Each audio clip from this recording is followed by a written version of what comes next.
5 steps to divine progress. Number 1 is see where God is leading you. So, sa progress ng Panginoon sa buhay natin, dapat nating makita na ito yung share ko sa atin, 5 ikangay steps or progression upang tayo ay patuloy na umusad at sumulong sa kalooban ng Diyos sa buhay natin, sapagkat alam natin ito from the previous weeks na ang kalooban ng Diyos sa buhay natin ay always forward. We will go from glory to glory, strength to strength, from faith to faith. Amen. Patuloy. At from Proverbs chapter 4 verse number 18, that the path of the just goes brighter and brighter even to the full day. Amen. So ang buhay ng bawat isa sa atin, ang kalooban ng Diyos sa bawat isa sa atin ay patuloy na lumago at lumago at lumago at lumago. Hindi kalooban ng Panginoon sa atin na tayo ay manatili sa kung nasaan tayo.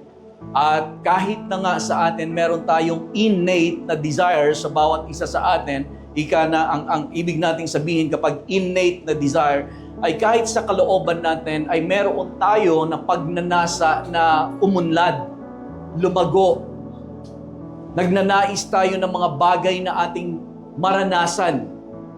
Amen. Sa buhay natin, innate yan. Ganon tayo nilikha ng Diyos, sapagkat ang Diyos na ating pinaglilingkuran, ang nais at ang kalooban niya sa buhay ng bawat isa sa atin ay magpatuloy sa progress.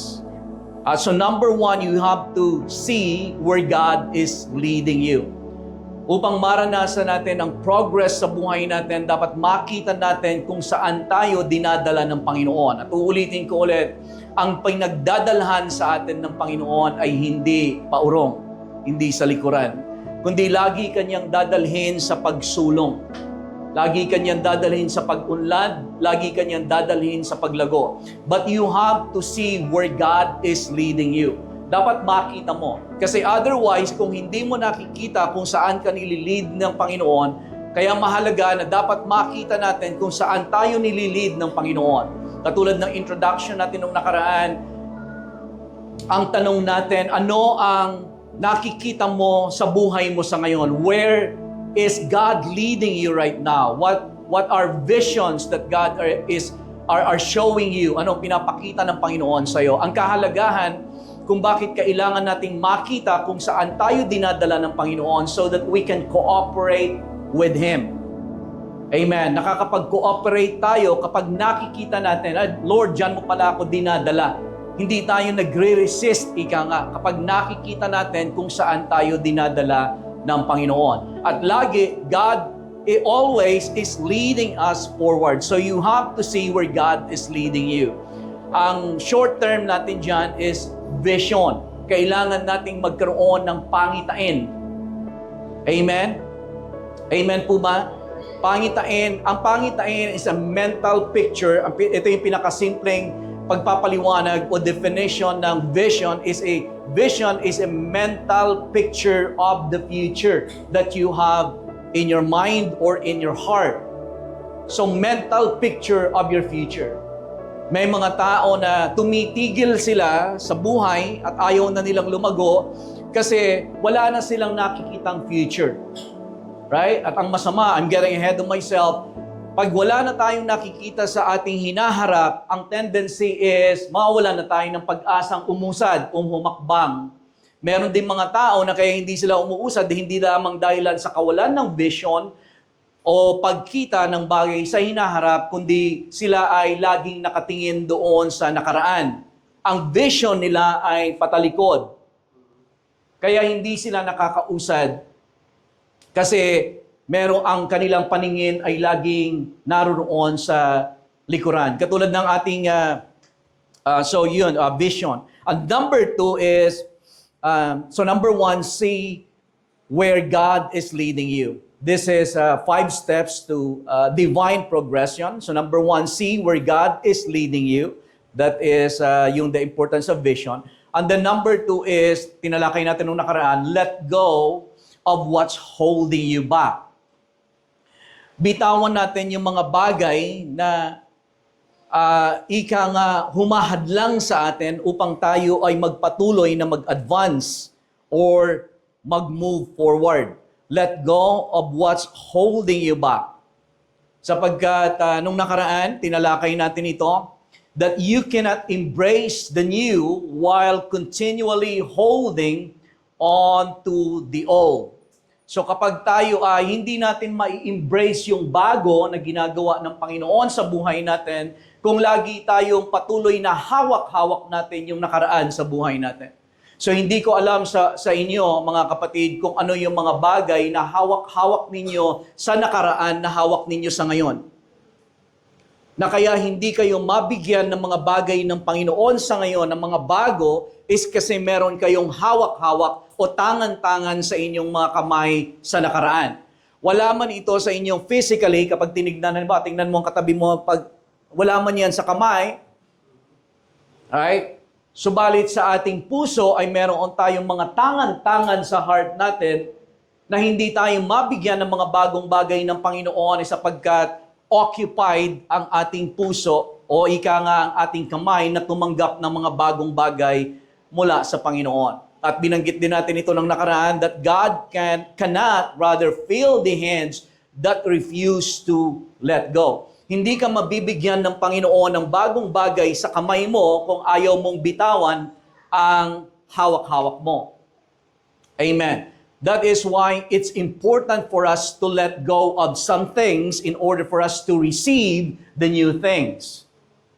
Amen. So ulitin ko ulit sa atin, maaaring hindi ko alam kung ano ang maaaring hindi tayo sanay na ini-evaluate natin ang ating sarili o ang ating buhay, ang ating puso. Subalit maganda na atin pong ma-evaluate, Lord, ano ang tangan-tangan ko? Bakit hindi ako nakakausad, Panginoon? What is, ay ipakita mo sa akin kung meron akong dala-dala sa ngayon, halimbawa, na mula pa nung nakaraan. Kaya hindi ako makatanggap ng mga bagong bagay, hindi ko malakaran yung mga bagong bagay na inihanda mo sa buhay ko. Amen po, ma'am? Because for sure, katulad ng ating minimension na, ang nais ng Panginoon para sa bawat isa sa atin ay tayo ay umusad. Yun yung kalooban ng Panginoon sa iyo. Kung siguro I can testify na ayaw mo, kahit ikaw, ayaw mo sa sarili mo na nasa-stuck ka. Amen. Katulad ng bawat isa sa atin, ayaw natin na nai-stuck. Ako may mga pagkakataon sa buhay ko na kung saan lagi kong tinatanong, Lord, bakit ganito? Ayaw natin nang wala tayong mga bagong bagay na nakikita sa ating harapan. Ayaw natin ng walang bagong bagay na nangyayari sa ating buhay. Sapagkat tayo yung mga tao, mga nilalang na we are created for growth and improvement. Amen. Kaya mapansin ninyo, pwede naman siguro tayong likain ng Diyos na isahan lang, di ba? Nilikha tayo ng Diyos, for example, panganak ka, 30 years old ka na, tapos doon ka lang, stuck. 30 years old. Hindi ka baby. 30 years old ka. So, walang tandaan. 30 ka lang. Hindi ka tumatanda. Pwede naman tayo sigurong gawin ng Panginoon na gano'n, ano? Kung tutuusin. Pero ang paraan ng Diyos sa buhay ng bawat isa sa atin ay nagpo-progress. Mula sa pagkabata, natututunan natin because life is a journey.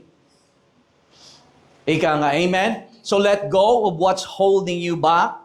Let go of, ito yung mga bagay na binanggit natin nung nakaraan na kinakailangan nating let go, yung ating mga past failures or past mistakes. Malamang ito yung mga hawak-hawak natin sa ating sarili na kaya hindi tayo nabibigyan ng Panginoon ng mga bagong bagay, hindi tayo nakakausad sa mga bagong lugar o bagong territory na pinagdadalhan sa atin ng Panginoon sapagkat meron tayong daladala o hawak-hawak ng mga past failures natin. Yung ating paano tayo nagkamali. Amen. Mga maling desisyon, pagpapasya na sana kung hindi ko, kasi ito yung nangyari sa akin, kaya hindi ako makapagpatuloy kasi ganito ang nangyari nung nakaraan. Kung hindi ko lang sana nagawa yon. But you have to let go of it. Kahit na yung mga, hallelujah, naloko ka man, na-scam ka, you have to really let go of it. Amen. Masakit sa isipan, masakit sa loob, na ikaw, halimbawa, maloko ka. Failure yun siya. So, nag-fail ka, clear, ano naman yung puso mo, pure ang motibo. As naloko ka, for example. Ang masama pa niyan, mabuti-buti, pero hindi din mabuti. Kung ang nakaloko sa'yo ay ibang tao, may iba, alam nyo, ang nakaloko sa kanila ay pamilya, part ng family. Amen. But you have to let go of past failures, past mistakes. I know na ito ay mga bagay na ito, hindi siya madali na bitawan. Kasi kailangan mong magpatawad. Amen. But you have to let go of your past failures, past mistakes, kahit na yung ating past accomplishments. Minsan naman sa ibang mga tao, hindi sila makausad papasulong dahilan sa nakikita nila yung mga hawak-hawak nilang mga accomplishments nila in the past. At ito yung magiging dahilan kung hawak mo pa rin yung mga accomplishment mo ng nakaraan, ang susunod na mangyayari sa iyo ay yung regrets. So, tinitignan mo, dati, ganito ako dati. Sayang, ngayon hindi ko na magawa. Pero dati talaga. So, nanghihinayang ka na ngayon, punong-puno ka ng panghihinayang. Sana, kung nagawa ko lang to, o kaya kung ganito lang ang desisyon ko, kalimutan mo na yon. Amen. Hindi mo na siya mababalikan. Amen. The only thing that you can do right now is let go of that past and ask the Lord, Lord, kung nagkamali man ako nung nakaraan, o kaya, Lord, kung yung mga accomplishments na yon nung nakaraan, nire-release ko na rin yon, Panginoon, para mawala na yung mga regrets and then receive the new thing that the Lord is giving your hand into your hands right now. Ulitin ko ulit sapagkat bago tayo makatanggap ng mga bagay na nagmumula sa Panginoon, ay kailangan nating bitawan ang mga bagay na hawak-hawak natin. Alam kong medyo kung kayo ay matagal-tagal na din sa church na umattend, hindi ko malaman, hindi ko na mabilang kung ilang beses na natin itong itinuro. But this is one key for us to progress in the things and in the plan of God for our lives. Let go of the past failures, past mistakes, past accomplishments, regrets, disappointments, at saka yung mga past hurts natin. Yung mga sakit ng damdamin na ginawa sa atin ng mga tao, i-release mo na. Sabi mo sa katabi mo, i-release mo na. Let it go. Kantahan mo. Isaiah chapter 43 verse 18 to 19 sa Message Bible, ang sabi diyan, forget about what's happened. Don't keep going over old history. Huwag na nating balik-balikan. At alam nyo, kapag halimbawa sa mag-asawa, kapag nagkamali ang isa, ay, nako, yari ka. Kasi napakagaling lalo na yung mga asawang babae, magagaling dyan. Pasensya muna yung mga, titirahin natin mamaya yung mga kalalakihan. Magagaling kapag nagkamali, yung lalaki. At talaga naman, yung mga lalaki talaga naman, parang minsan di rin nag-iisip. Gagawin na. para tabla. Ginagawa lang kung anong gustong gawin, hindi iniisip yung pamilya. Amen. Pero kapag na-realize nila, nagkamali sila, ang problema naman ng mga kababaihan ay balik ng balik. 10 years na nakaraan, ganun pa din. Kita mong ginawa mo. Forget about what's happened. Don't forget. Don't keep going over old history. History na yan. Kumbaga, old history. Sabi ng Panginoon, be alert, be present. I'm about to do something brand new. It's bursting out. Don't you see it? So yun yung question dyan. Kaya you have to see it. Kaya bakit mahalaga na dapat mong makita kung ano yung mga bagong bagay na ginagawa ng Panginoon sa buhay mo is for you to be able to cooperate with it. Kaya maganda, itanong natin sa ating kapanahunan sa ngayon, lalo na sa kapanahunan natin, I don't think na sa panahon natin ngayon mga kapatid, although talagang meron tayong tendency to just relax, sit back, at parang gusto lang natin, halimbawa sa Sunday, okay lang tayo eh. Okay tayo sa Sunday, and I praise the Lord for the worship team. Amen. Praise the Lord. Amen. Hallelujah. I praise the Lord for the worship team. Nagpapasalamat ako sa improvement talaga ni Sister Den. The way that she leads, it's very kind of parang very natural. And I like that. Na, just being, of course, wag niyo nang hintayin. Si Den lang muna ngayon.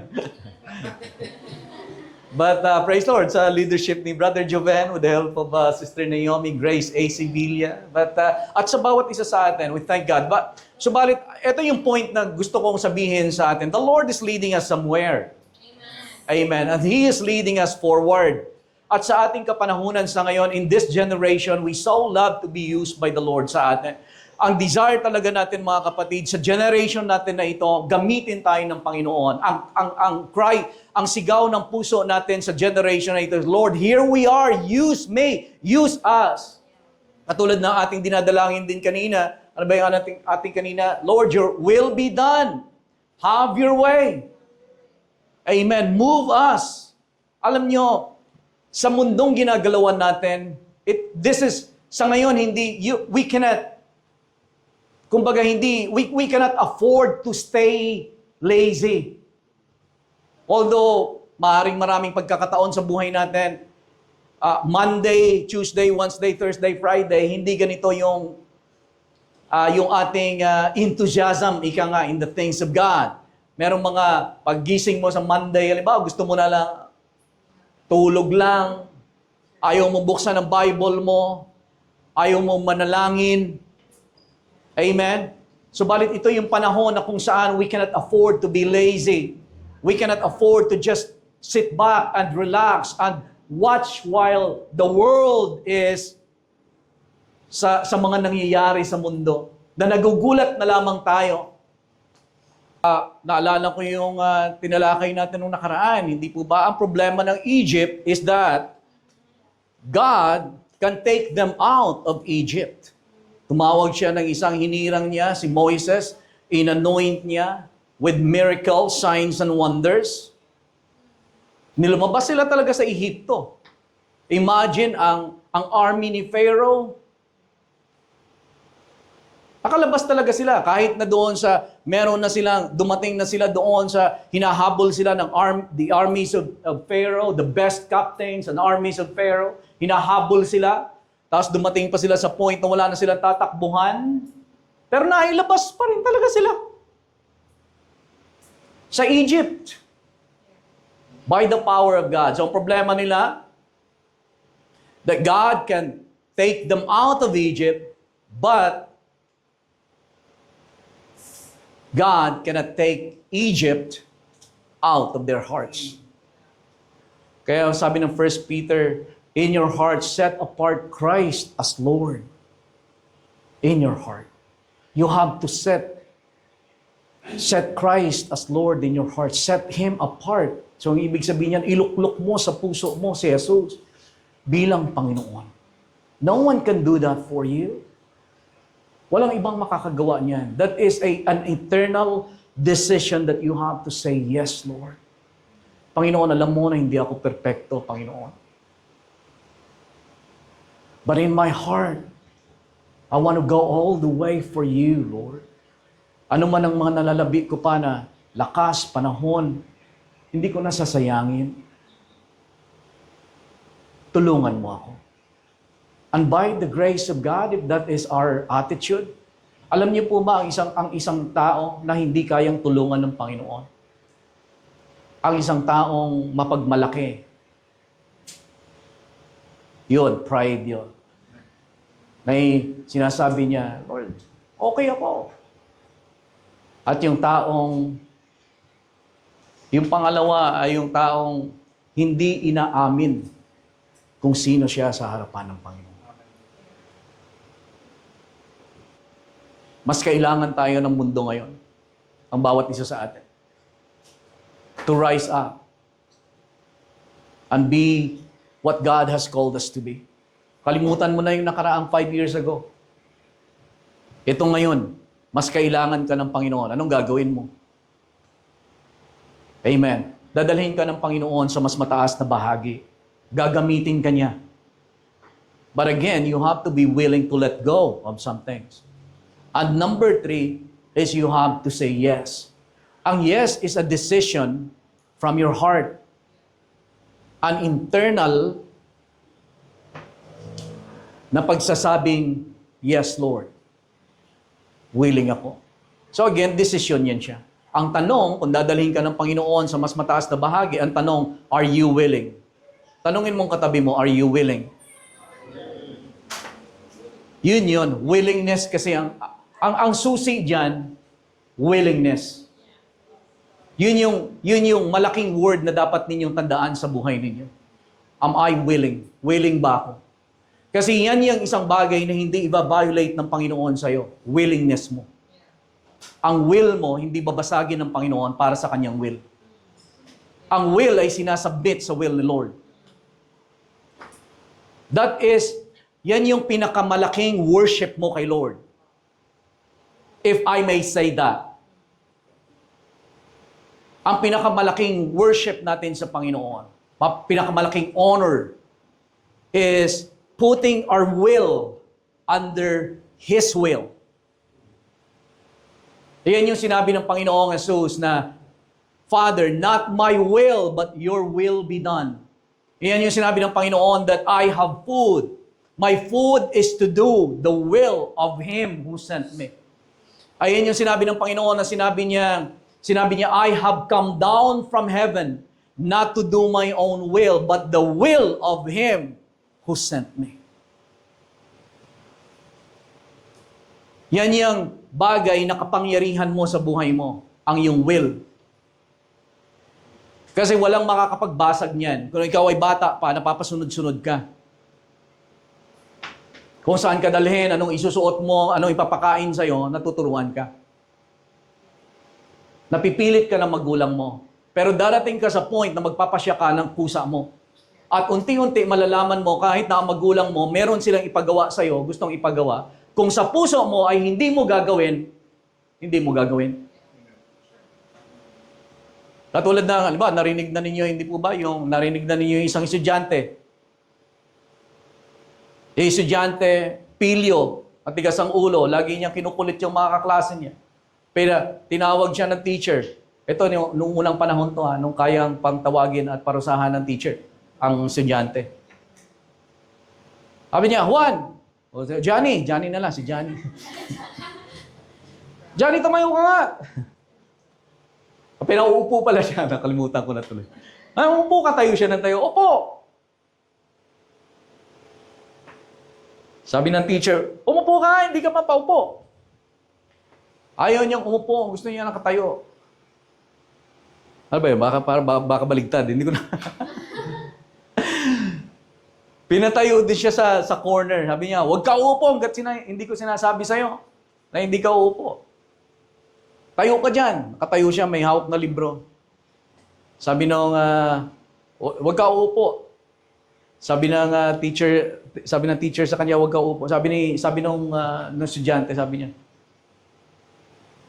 niya, bahala ka dyan, basta sa loob ko, nakaupo pa rin ako. Kahit nakatayo siya, pinatatayo siya, hindi ka upo. Bahala ka. Pero sa loob, sinasabi niya sa isip niya, bahala ka dyan. Pero kahit nakatayo ako, basta sa loob ko, nakaupo pa rin ako. So, point is, pwede kang pasunurin ng ibang tao, lalo na magulang mo halimbawa, huwag mong gawin ito. Pero kung sa loob mo, talagang susuwayin mo. Yan yung kahalagahan ng pagiging willing. Amen. Yun yung isang, para sa akin mga kapatid, yan yung pinakamalaking pagsamba at pag-honor sa Panginoon. Kasi ako lang halimbawa bilang magulang, kasi ang mga magulang, reflection yan siya ng Diyos sa buhay natin. Ang pagiging magulang. Ang pagiging magulang, meron tayong anointing at responsibilidad na palakihin ang mga bata sa pagkilala sa isang Diyos na buhay na totoo. Gabayan sila, ingatan sa takbo ng sanlibutan na makasisira sa kanila at kilalanin ng isang Diyos na buhay. Responsibilidad natin yan bilang mga magulang. Amen. Pero ang mga bata, marirealize ninyo yan na kahit sa atin, ano man ang nais mo sa anak mo, na nakikita mo ito yung nararapat, ito yung totoo, ito yung kailangan. Kung ayaw gawin ng anak mo, wala kang magagawa dyan. Darating dyan sa point. Matthew chapter 11 verse 27, ito yung one of my favorite verse. Jesus resumed talking to the people sa Message Bible. Kung masasabayan lamang ninyo ako, bibilisan ko na lang kasi meron pa tayong 4 and 5. Jesus resumed talking to the people, but now tenderly, the Father has given me, sabi niya, all these things to do and say. Yung mga ginagawa niya, sinasabi niya, tinuturo niya, sabi niya, this is a unique Father and Son operation. Coming out of the Father and Son intimacies and knowledge, no one knows the Son the way the Father does, nor the Father the way the Son does. Sabi niya, but I am not keeping this to myself. I'm not keeping it to myself. Sabi niya, I'm ready to go over it line by line. Sabi niya, itong mga nararanasan ko, tinuturo ko at nakikita ninyo sa akin. Sabi niya, this is between father and son relationship, sa intimacy namin ng Ama. At sabi niya, willing ako, ipapakita ko sa inyo, ituturo ko ito sa bawat isa sa inyo na I'm willing to go over it line by line. Ituturo ko sa inyo paano nangyari, anong gagawin ninyo. Lahat ituturo ko sa inyo line by line. Pero ang keyword, sabi niya, I'm ready to go over it line by line with anyone willing to listen. So ang relasyon sa Panginoon, hindi niya itinatago sa sarili niya. Sabi niya, ang relasyon namin ng Ama, as intimate as this is, gusto kong ipakita sa inyo. Gusto ko na kung anong nararanasan ko sa relasyon ko sa Ama, gusto kong maranasan ninyo. Amen. Sabi niya sa kanyang mga alagad, ito higit na gusto niya ipakita sa mga alagad. Hindi ang kung paano siya magpalayas ng demonyo, paano siya magpagaling, magpadilat ng mga mata ng bulag, buhay ng patay. Hindi yun ang gusto niya, ang pinakadakilang pagnanasa ng Panginoong Jesucristo na maisalin o maipasa sa kanyang mga alagad. Ang pinakanais ng Panginoon na maipasa ay kung papaano ang relasyon niya sa Diyos Ama na maisalin sa kanila. Amen. Kaya sabi niya, I'm willing to go over it line by line to anyone willing to listen. Yun yung key. Yun yung susi. Are you willing to listen? Are you willing to learn? Are you willing to be trained? Willingness. Kasi hindi yan talaga babaliin ng Panginoon. And number 4 is step out in faith. Nabanggit natin ito nung nakaraan. Amen? So Joshua chapter 1. Kasi bakit natin kailangan mag-step out in faith? Kasi God's assignment, isa na lamang ito sa babalikan natin na point doon, because God's assignment is bigger than our ability.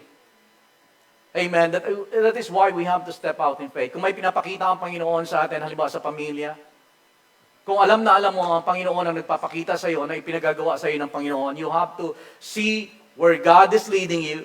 You have to let go of the past, of the things that's holding you back. You have to say, yes, Lord. Amen. And then you have to step out in faith. Manampalataya ka. Amen. Lord, I'm stepping out in faith. Kasi sabi ng Panginoon, be strong. Be very courageous. Amen. Sa atin mga kapatid, kung tayo ay tagapanguna, in some sort, kahit sino man sa atin, nangunguna tayo. Kung ikaw ay ama ng tahanan, nangunguna ka. Kung ikaw ay ina ng tahanan, nangunguna ka. Amen? Hindi mo man gugustuhin, kahit na ikaw ay wala ka mang pinangungunahan sa ngayon, wala ka mang grupo na kung saan ikaw ay lead. Sa eskwelahan mo, ikaw ay nangunguna. Sa trabaho mo, ikaw ay nangunguna. Amen. At ang nais ng Panginoon, be strong and of good courage. Sa atin, gusto ko lang banggitin sa atin ito. Sa atin, nais natin na bilang isang iglesia, I strongly believe this in my heart na tayo ay hindi tayo mananatiling ganito. Amen. Yun yung pursuit natin na Panginoon, sa pangalan ng aming Panginoong Jesus, gamitin mo kami in a greater degree sa generation na ito. Hindi sa yun lang yung nais ko, but the Lord is placing that in our heart. Because we know that we can be of influence in this generation. Ang henerasyon na ito ay nangangailangan ng impluensya. Ang henerasyon na ito ay nangangailangan ng katotohanan. Amen. At nagpapasalamat tayo sa Panginoon sa opportunity na tayo ay magamit kahit sa ganitong kapamaraanan lamang. Kaya katulad na banggit ko kanina, hindi natin kailangan na pumasok sa Senado. Hindi natin kailangan na si Christopher tumakbo ng kagawad. Kung kailangan, si Brother Joben, hindi natin kailangan na maging homeowner ng association. Kung kailangan, pwede rin. But let's just gawin lang muna natin sa ngayon kung ano ang ipinagagawa ng Panginoon sa atin. Kung ganito, let's just do our part. If it is to preach the gospel, preach the gospel. Kung magtuturo ng salita ng Diyos, magturo ng salita ng Diyos. Kung Bible school, Bible school. Kung church, church. Kung mangaral sa presuhan, mangaral. Kung mangaral sa streets, mangaral. Kung maging isang nanay lang na nananalangin para sa kanyang mga anak at apo. Kung ganun lang, muna, amen. Kung tayo ay magpakain lang sa mga community natin, mag-umpisa, gawin lang. Amen. Doon lang at pabayaan natin ang Panginoon, gawin niya yung magagawa niya sa pamamagitan ng ating willingness. Amen. But God's assignment is often bigger than our ability. Subalit ito ang pinapaalala ko sa aking sarili, where there is vision, there is provision. Kapag may vision, may provision, where God leads, He feeds. Where God guides, He provides. Amen. If it is His will, it is His bill. Yun yung nire-remind ko sa Panginoon sa sarili ko. Lord, kung may vision, may provision. Where you lead, you feed. Where you guide, you provide. And Lord, if it is your will, it is your bill. Hallelujah. But you have to step out in faith. Step out. Gawin mo. Umakbang ka. Kasi ang provision ay nasa paghakbang, wala sa pagtigil. Number 5, keep moving forward. Progress requires perseverance. Kinakailangan mo na kapag nag-step out ka na in faith, kinakailangan mo, you have to keep moving even when the going gets tough. Ang original ko na dyan, ang nilagay ko, hindi ko na lang nilagay sa PowerPoint kasi baka hindi maganda sa ninyo, sa pandinig.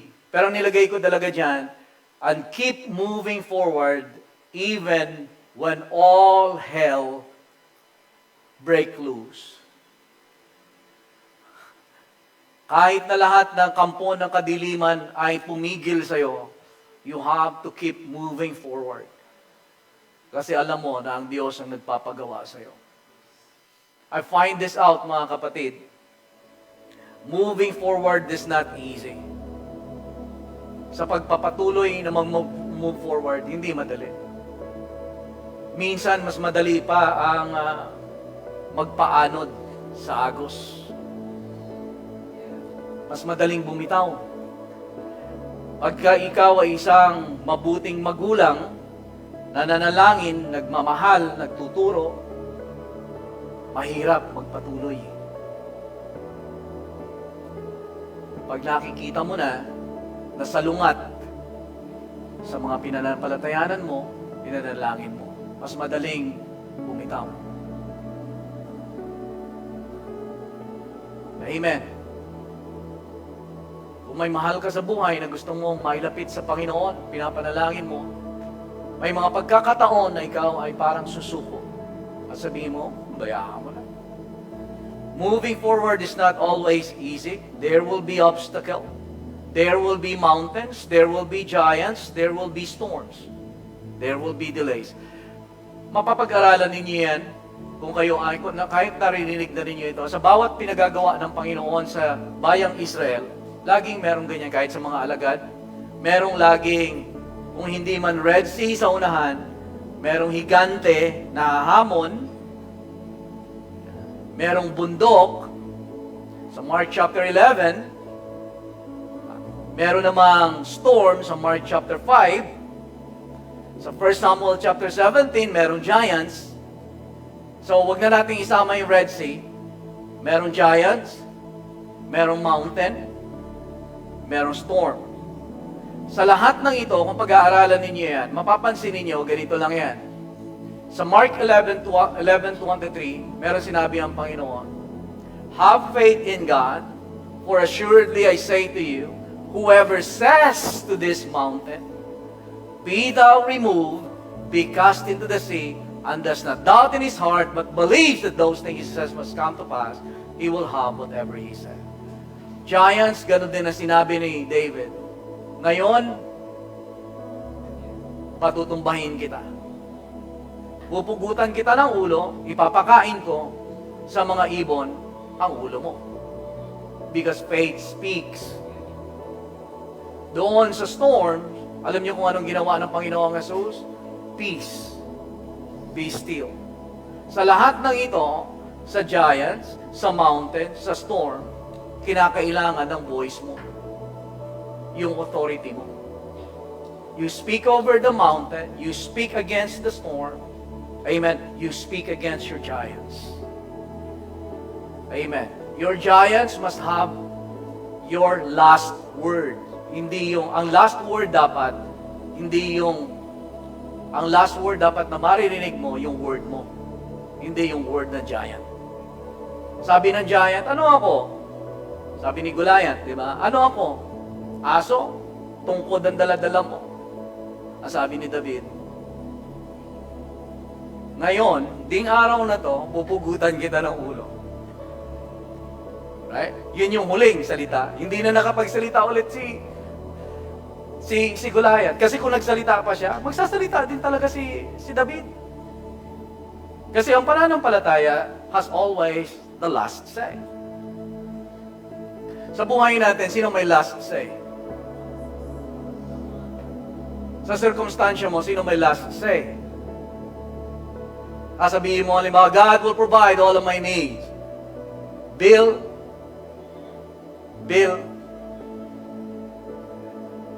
God will supply all of my needs. Isa pa lang yung bill, dalawa pa lang yung bill kanina. Bill. Kanino ang huling salita? Alam mo kung kanino ang huling salita. Amen? There will be moments when you will be tempted to question the direction. May mga panahon na ikaw ay parang mag-question ka sa direksyon. Kung ikaw ay nangunguna, halimbawa, tama ba itong tinatahak namin? There will be times when you are tempted to go back. Pabalik na lang kaya ako. O kaya dito na lang ako, Lord. Hirap magpatuloy. Matitempt kayo. Subalit, alam mo na, konti na lang to. Alamin natin mga kapatid, you have to go on with the strength of God. Kalakasan ng Diyos ang tangan-tangan natin, hindi sa kalakasan. Sabi ni Zechariah, not by might, nor by our own power, but by the Spirit of God. Amen?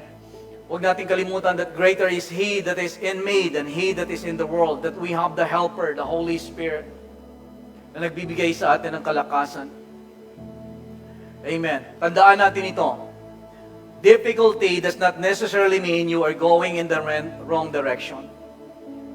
Tandaan natin, difficulty does not necessarily mean you are going in the wrong direction. Kapag humihirap na, halimbawa, huwag mong iisipin, mali yata yung direction mo.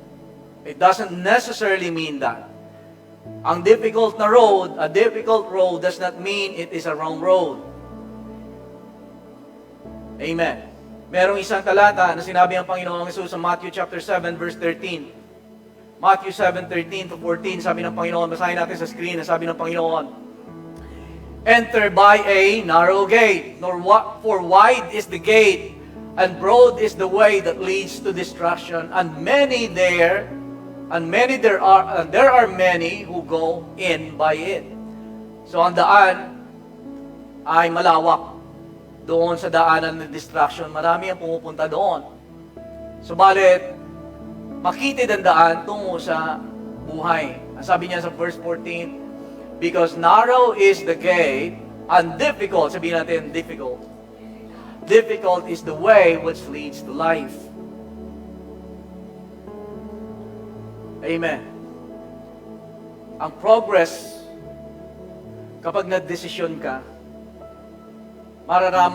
makikita mo, ang daming mga humahadlang sa'yo. Daming mga obstacles, may mga giants. Minsan, may Red Sea. Pagkatapos ng Red Sea, nalagpasan mo, may giant naman. Paglagpas mo sa giant, napatumba mo ang giant, may mountain naman. Pagdating mo sa mountain, pumunta kayo sa dagat, may storm naman. Amen. But we have to keep going by the strength of God. Amen.